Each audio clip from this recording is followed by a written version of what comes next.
के दफ्तर में और मेरे सामने ईश्वर आजाद जी है, जिन्होंने पिछले साल कोरोना माही में लोगों की इतनी भावुक सेवा करी। आज भी वही है। तो आइए इनसे बातचीत करते हैं। किस तरह से सर आपने सूखा राशन और जो आपके दिमाग में ये आया कि लोगों को सेवा करनी चाहिए, क्योंकि इसमें एक ऐड चीज़ करूँगा, सरकारें तो अपना काम कर ही रही है, लेकिन समाज में ईश्वर आजाद जैसे ऐसे भी लोग हैं जो लोगों की मदद कर रहे हैं। हाँ सर, नमस्कार सर, न्यूज़ कुछ इंडिया में आपका। नमस्कार। तो कैसे आपको मतलब ये सेवा भावुक लगा कि लोगों की मदद करी जाए, जिस तरह से आपने पिछले साल भी कोरोना माही में करा, वो सामने देख के बताइए।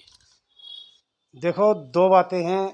जब भी कोई देश पे आपत्ति आती है तो हमारे देश की संस्कृति रही है, हमारे समाज की संस्कृति रही है कि हम लोग एक दूसरे का साथ देते हैं, भाईचारे की मिसाल कायम करते हैं।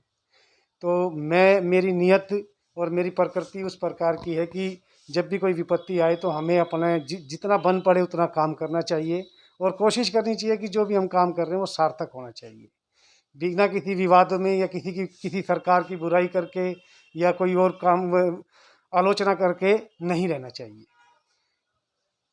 आलोचना करके नहीं रहना चाहिए। सर अब सुबह से लेकर अभी तक आपने कितना अपना सूखा राशन आपने सेवा बाबत दे चुके हो? देखिए, हम जो कोरोना पीड़ित परिवार हैं या जिनकी नौकरी छूटी हुई है, जो देखिए वेरीफाई करके देते हैं राशन कि उन्हीं परिवारों को मिले जो ज़रूरतमंद है।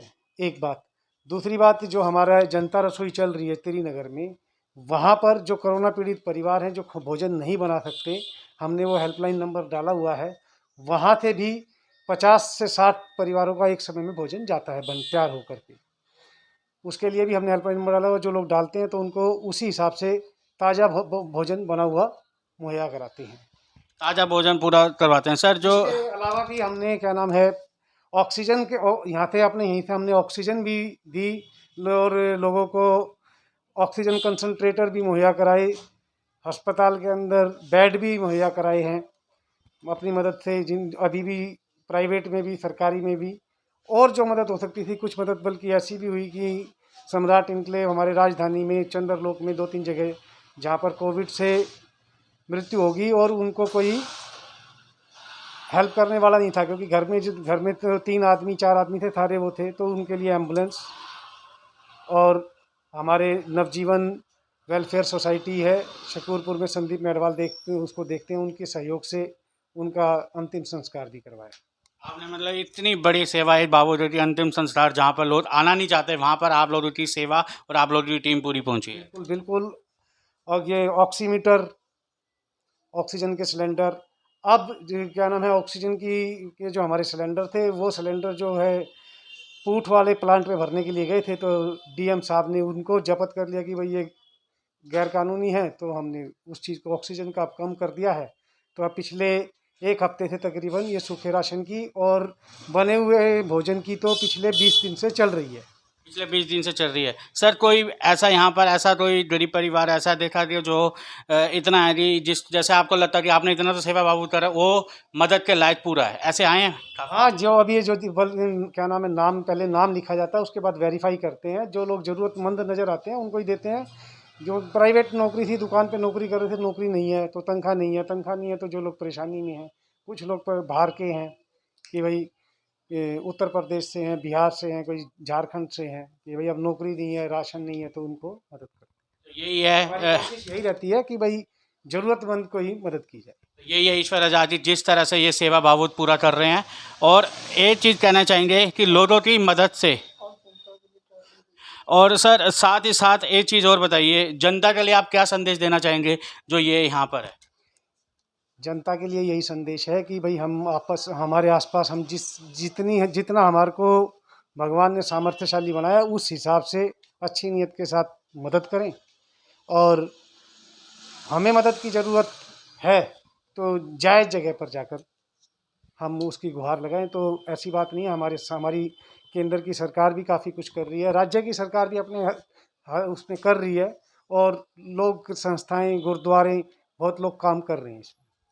लास्ट सवाल, लास्ट क्वेश्चन। लोगों को कोरोना हो जाता है, वो उसके बाद उसके साथ एक अभावुत देखा हुआ है कि उससे जिस तरह से पहले बातचीत होती थी अब वो कम होती है। सर उनकी जो दिमाग की उनकी कैसे सोच, एक मैसेज जो सही पॉजिटिव निकले? देखो, कोरोना के लिए सबसे पहले तो आपको मान कोरोना होने पर जिस भी परिवार को, मेरा तो रोज़ का ही कोरोना पीड़ित परिवारों से मतलब रहता है किसी को ऑक्सीजन बेड और मृत्यु होने के बाद भी। तो मैंने देखा है कि बहुत वही आदमी ज़्यादा परेशान हो जाते हैं जो अपना नियंत्रण खो देते हैं। हमें इसमें संयम की ज़रूरत है। जिन परिवारों में ये हो जाता है तो उनको सबसे पहले अपना संयम बरतना है और ज़रूरी नहीं ऑक्सीजन की या वैसे एकदम वो नहीं मचानी है। सही समय पे इलाज शुरू कर देना बिल्कुल तुरंत। सबसे पहले तो अपने परिवार में जिस किसी को हो गया, सबसे पहले तो उसको आइसोलेट करो, क्वारंटीन करो, सबसे अलग करो और उसके बाद उसकी मन स्थिति को मजबूत करो कि कोई घबराने की कोई ज़रूरत नहीं है। डॉक्टर से, हॉस्पिटल से सलाह ले सकते हैं। आज की तारीख में ऑनलाइन भी जो है वो चल रहा है, इलाज हो रहा है। ज़रूरी नहीं है कि आपको डॉक्टर के पास जाएंगे तभी इलाज होगा।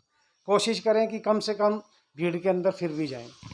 कोशिश करें भीड़ में थोड़ा कम जाए। तो ये है ईश्वर आज़ाद जी, जिन्होंने पूरा सेवा दी है, सुबह से लेकर अभी तक तो शाम को भी पूरा सेवा भावित कर रहे हैं। तो ऐसे सेवादार हमेशा है। कोई सरकार तो अपना काम करेगी, कोई सरकार को चुनिए, उनको जनता के लेके जाए, लेकिन जिस तरह से ईश्वर आज़ाद जी जो आ रहे हैं और हमेशा आगे पिछले साल जिस तरह से किया और इस बार भी किया है, तो ये श्रीमती कृष्णा देवी ट्रस्ट के ही है जो सबसे बड़ी चीज़ है कि भैया एक मुट्ठी ये लोग हैं समाज के प्रति हीरो। मैं इनको सल्यूट भी करता हूँ, न्यूज़ इंडिया सल्यूट भी करती है पूरी, कि जिस तरह से लोगों की सेवा भाव आगे भी करते रहिए। नमस्कार सर।